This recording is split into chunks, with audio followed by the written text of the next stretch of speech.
On fait à chaque année une grosse exposition, donc on explore beaucoup leur créativité. On a un peu de tout, on a des images numériques. Ils ont choisi de faire un film, création des personnages, scène par scène, qu'est-ce qui allait se passer. Puis en art dramatique, on a pratiqué les scènes, pratiqué les dialogues. C'était quand même le fun de faire ça. Les élèves sont amenés à communiquer, c'est un peu le but de tout ça, dans le fond. Les élèves devaient vraiment faire leur propre recherche. On travaillait sur le thème de la Renaissance, donc chercher un portrait qui a été fait par des peintres et le reproduire en 3 dimensions. C'est un moulage avec des bandelettes plâtrées et ensuite on devait couler en positif le plâtre de Paris à l'intérieur.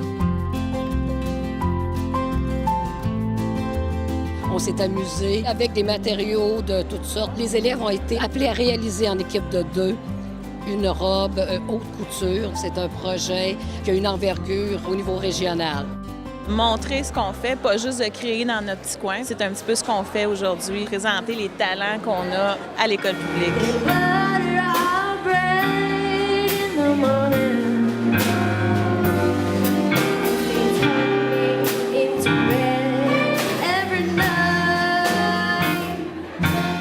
Derrière, vous avez des musiciens du jazz band. La musique est enseignée de la première année du secondaire à la 5e année du secondaire. Dès le début, ils doivent faire partie d'un orchestre en parascolaire. Donc, ils ont le cours de musique le jour et le soir, ils font partie d'un des orchestres qui pratiquent de 4h30 à 6h, une fois par semaine.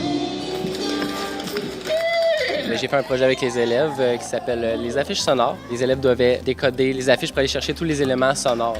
Les élèves aiment beaucoup ça, s'enregistrer, s'entendre. Ça les valorise beaucoup de savoir qu'ils sont capables de produire quelque chose instantanément puis de s'écouter. C'est ça, travailler avec les élèves EHDA, c'est partir d'un point qu'ils sont capables de faire puis mettre tout autour pour élever ça, pour les valoriser. Puis il y a une exposition qui a eu lieu dans l'école. Donc sur chaque étage, il y avait des postes d'écoute. Donc tous les élèves de l'école pouvaient circuler avec les enseignants puis là, aller écouter, les différents sons puis essayer de les associer aux images. Finalement, les élèves ont bien aimé ça. On a joint nos intérêts pour ce projet-là. C'est 2 des 25 panneaux qu'on a dans l'école. Donc, il y a 1100 personnes qui ont apposé leurs mains. De façon à dire non à l'intimidation dans l'école. Par un merveilleux spectacle, les élèves de l'école Horizon Jeunesse nous ont fait voyager.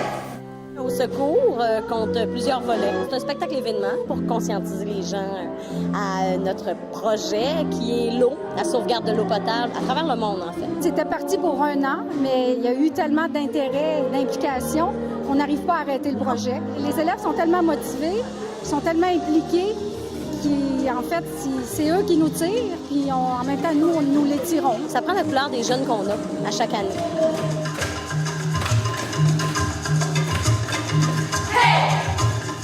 Place aux jeunes de l'école publique.